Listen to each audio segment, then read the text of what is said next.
So why don't you give us like the big overview, how you got started in food, and you started in Sweden and then moved to the States. So just kind of give us that progression, how that happened. Sure. I can probably talk for 4 hours about that, but I'll keep a short and succinct version, hopefully. So I am from Sweden originally, hence the accent. It's kind of funny when I moved here. My wife's American, so it was either to take her to cold and miserable Stockholm or for me to move to sunny, beautiful Scottsdale, Arizona, where we have sun 326 days per year. So it was kind of a little bit of a tough choice. But yeah, I've always enjoyed cooking. I've always enjoyed barbecue. And when you come here and you realize instead of those 3, 4, 5 weeks where you can be outside in Sweden grilling, in Arizona you can be out 8 months. And it just took off from there. I love the outdoor cooking, and that's how I really got started. Barbecue in Sweden, or grilling in Sweden, when I grew up was very, very different. First of all, we had a lot of game, a lot of fish, which I sort of miss here a little bit. It's hard, especially in Arizona, to find really good fish and game that's affordable. And also the kind of grilling when I left Sweden, it has changed quite a lot, to be honest, because I think globally barbecue is taking off. You have all these barbecue shows on TV, that's all, and you have the internet, right? So people in Sweden, they see what they do over in the US. So it has changed quite significantly over the last couple of years. But when I grew up, grilling with my dad was basically, we bought the disposable grill that you used one time. You poured a lot of charcoal into it. You cover it with lighter fluid. And then you bought these pre-marinated pork steaks that were marinated in so much oil and spices. And you basically slammed that on the grill and burnt it. And that was barbecue. And that's what I grew up with. And then you move here and you go to a nice barbecue restaurant, you try brisket for the first time, and you just fall in love because it's something very, very, very different. So that's how I got into the cooking. Always loved cooking, but when you can do it much more, like you can here, why not, right? So that's one thing that I noticed when watching some of your content was that, your handle is Big Swede Barbecue. You look like Big Swede Barbecue. That's awesome. But a lot of your recipes are kind of high-end chef-type recipes. You use a lot of Arabica pork and making some really nice dishes. Do you have a chef background? No, I'm just a backyard guy. But I love cooking. I collect cookbooks. I think I have 400, 500 in my library upstairs. And a couple of years ago, now this is probably 2008, 2009. My wife was diagnosed with lymphoma, stage 4, and we didn't think that she would make it. Basically, the person who had lived the longest with that kind of cancer in the world lived for about 80 months. So we decided we're going to sort of reprioritize in life, and we had an opportunity through my regular work to travel the world. And for about a year and a half, we ate at every Michelin-star restaurant we could find, and just spent ridiculous amount of money because we didn't think that we will have that much time together. And then, fortunately, she was on a new drug that just came out that has proven to be highly successful fighting that kind of cancer. So she's still around. Now, hindsight 2020, which I spent a little bit less money on traveling food. Well, you got some awesome experiences, and you can't put a price on that. So, but I think that's what kind of fueled it too. That you have, especially here in Scottsdale, you have people with amazing backyards. They have great grills. They have wonderful setups, and the only thing that they cook is the same old stuff. Maybe some steak, maybe some sausages, maybe some salmon.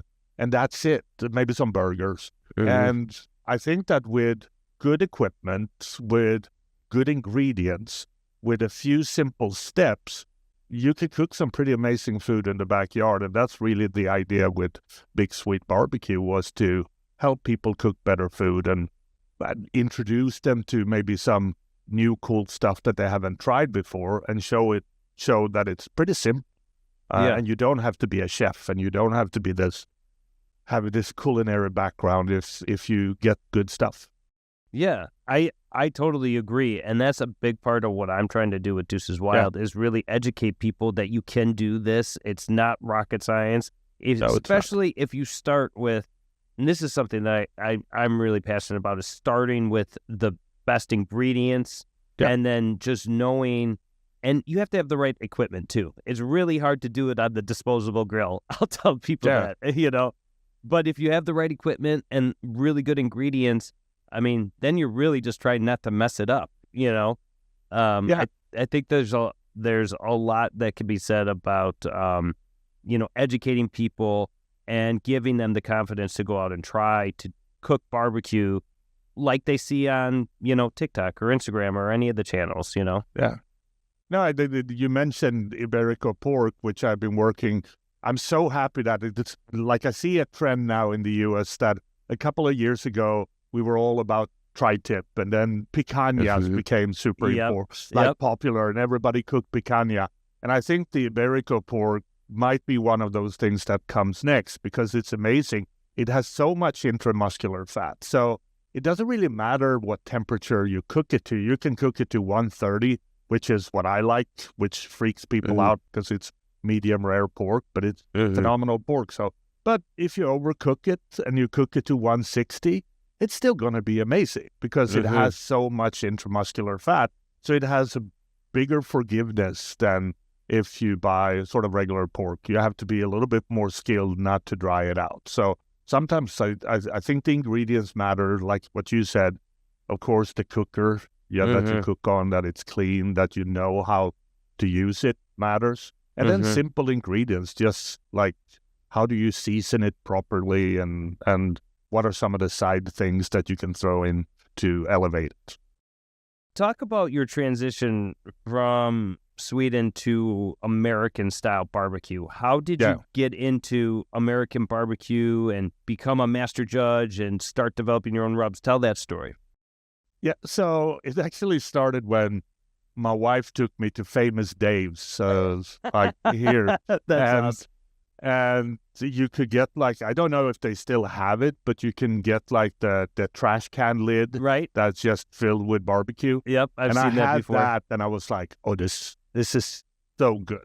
So the day after, I went home and I bought 2 backwoods smokers. Like the big ones. My wife thought that I was crazy, and I said, I'm going to be a barbecue master. I don't like to use the term pitmaster personally, because I think you have to almost work in a barbecue restaurant and do that for. So I still keep the moniker just a backyard guy, but I wanted to be a really good backyard barbecuer. So that's when I started Big Sweet Barbecue. I actually became a judge first because I wanted to taste what really good barbecue is. And when you've tried competitive barbecue, it kind of ruins commercial barbecue forever, because the kind of love that barbecue competitors put into like a little piece of brisket or a rib, it's just ridiculous. You cut it with little scissors and like everything that you do. It's just a lot of work. And then I started Big Sweet Barbecue, a competitive team. So we started competing. We did a couple of competitions, and then this is probably 2010. And I came to the realization that I know how much hard work goes in. Some of my best friends are competitive barbecuer, and they do really well. I live a couple of blocks from Sterling Smith of Loot and Booty, and he's an amazing cook. But I didn't have that competitive, like, I didn't really care about winning or losing. I didn't feel like barbecue is about my barbecue is better than your barbecue. And eventually I felt that with some of the rules like KCBS and even the state competitions, I would never cook a steak to medium. I like mine medium rare. So I felt like that's not me, and that's when it puts you in a box. I mean, it does. Everyone's trying to cook exactly the same to hit a flavor profile that the judges are expecting, and that takes a lot of the fun out of it for me. I'll say that I'm so competitive that I still like it, but I don't do it anymore because it takes up so much time and so much money. We competed around the same time as you from like 2010 to 2018, but then my kids were getting older and the business was taking off and I just didn't have the time for it anymore. But I do have a love for competitive barbecue. And just last year in October, I was down at the Jack helping one of my friends' teams and got to spend some time with Sterling down there. And I met him once or twice before, but we really kind of connected down there. And now we send messages back and forth on Instagram and stuff. So he's a great guy. I love Sterling. Yeah, the thing that you miss is that community a little bit, right? Because competitors, there's so many great personalities, just good people to hang out with. And I love that. And I think being a judge, you can still sort of connect. But sometimes just going down to those competitions the night before and hang around the firesides and just talk and to listen to the stories. I think that's a big part of why I loved it. And then unfortunately my wife had to turn vegan for medical reasons as well. And then suddenly justifying to be gone every weekend, paying thousands of dollars for meat, and then maybe be like 7th in ribs or 10th in brisket, and you win like a little thing and a check for like $100. It was hard to justify. So I thought about what else can I do, and that's when maybe I can do a barbecue.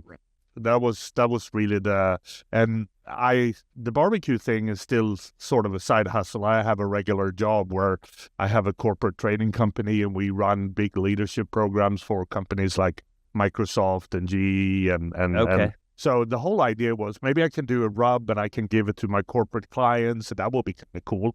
Yeah. And then I did my beef booze, and every person that I gave it to said, "This is really good. You should bottle it." So I bottled it. I sent it over to the American Royal, and I think this was 2018 maybe. And they have a barbecue rub competition, and I think again 600 of the best barbecue brands in the world. We placed second or third overall in the mild category. And then my Old World Spices that used to make my rub called and said, "Hey, we want to market and distribute it nationwide and internationally. So, hey, can you make a few more?" And then I did the bird booze. Then I did a veggie booze because my wife said you have to make one for me so I can use it.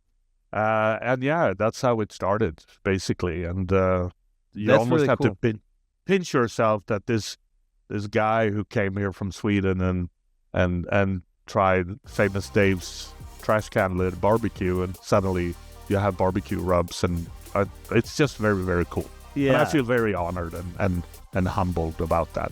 That's so cool.